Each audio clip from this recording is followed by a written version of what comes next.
Engineering చేస్తే సర్కార్ కొలువో లేదంటే కాలేజీల్లో ప్లేస్మెంట్తో ప్రైవేట్ కంపెనీలో ఉద్యోగం లభిస్తుందని విశ్వాసం ఉండేది. కానీ ఇప్పుడు ఆ పరిస్థితి లేదు.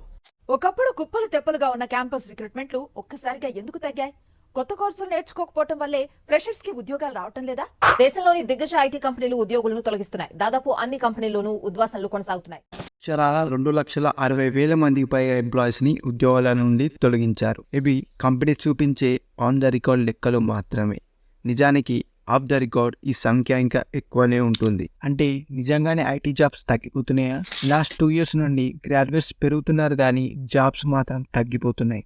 ఎందుకు? కేవలం 2 నెలల్లోనే ఇప్పుడు 15,000 ఎంప్లాయీస్ ఫోర్స్ఫుల్ గా రిజైన్ చేయించి ఈవెన్ సమ్ కంపెనీస్ ప్రాఫిట్స్ లో ఉన్నా కూడా లే ఆఫ్స్ మాత్రం ఆపట్లేదు. ఎగ్జాంపుల్ గూగుల్ 28 బిలియన్ ప్రాఫిట్ లో ఉన్నా సరే 28,000 ఎంప్లాయీస్ తీసేయడం జరిగింది. ఎక్కువ ప్రాఫిట్స్ కోసం ఎంప్లాయీస్ కి ఇచ్చే శాలరీని కూడా బ్యాలెన్స్ షీట్ లో యాడ్ చేసి వాళ్ళ ప్రాఫిట్ ని పెంచుకుందామని ఇన్వెస్టర్స్ అండ్ షేర్ హోల్డర్స్ ని ఇంప్రెస్ చేయొచ్చు. ఈ విధంగా చేయడం జరుగుతుంది. ఇలాంటి టెంపరీ సిచ్యువేషన్ నుండి బయటపడాలంటే మనం ఏం చేయాలి?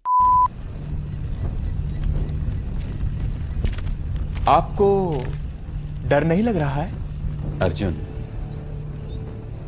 भविष्य में क्या होने वाला है उसका किसी को पता नहीं, और जो हुआ ही नहीं उसकी चिंता किस लिए?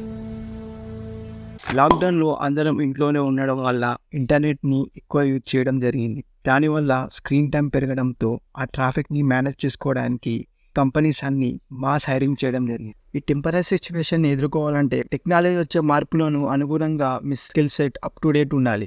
కోడింగ్ చేస్తే చాలు నాకు జాబ్ వస్తుంది అనుకుంటే మాత్రం you are in danger zone. అందరిలా మీరు ఉండిపోతారు. కోడింగ్తో పాటు ఏదైనా ట్రెండింగ్ టెక్నాలజీ నేర్చుకోవడం వల్ల మీకు ఉద్యోగ అవకాశాలు ఖచ్చితంగా పెరుగుతాయి. Current trending technologies like data science, block chain, artificial intelligence, Internet of Things, etc. For example, AI market valued at $150+ billion in 2023. One of the AI byproduct is Cognition. Hey, I'm Scott from Cognition AI, and today I'm really excited to introduce you to Devin, the first AI software engineer. Cognition అనే AI software దానికదే పాఠాలు నేర్చుకుంటూ సొంత అనుభవాలతో తప్పులను సరిదిద్దుకునే సామర్థ్యం ఉంటుంది. దీనివల్ల ఎన్ని నష్టాలు ఉన్నాయో లాభాలు కూడా అన్నీ ఉన్నాయి. ఇలాంటి న్యూ టెక్నాలజీస్ వల్ల ఖచ్చితంగా న్యూ జాబ్స్ అయితే క్రియేట్ అవుతాయి అని చెప్పవచ్చు. రీసెంట్గా హై సాలరీస్ ఇస్తున్న like machine learning, data science, prompt engineering competition తక్కువ ఉండడం వల్ల కంపెనీస్ అన్ని ఎక్కువ ప్యాకేజ్ ఇస్తూ ఈ జాబ్ ప్రొఫైల్స్ని ఫిల్ చేయడం జరుగుతుంది. కన్సిస్టెన్సీగా నేర్చుకోవడం, కరెంట్ ట్రెండింగ్ టెక్నాలజీస్కి ఈజీగా అడాప్ట్ అవ్వడం వల్ల ఉద్యోగ అవకాశాలు పుష్కలంగా ఉంటాయి. లెస్ కాంపిటీషన్తో ఎలా అయితే జాబ్ ప్రొఫైల్స్కి డిమాండ్ పెరిగిందో అలానే మీ అప్లికేషన్స్ కూడా పబ్లిక్లో నుండి స్టాండర్డ్ అవుతాయి.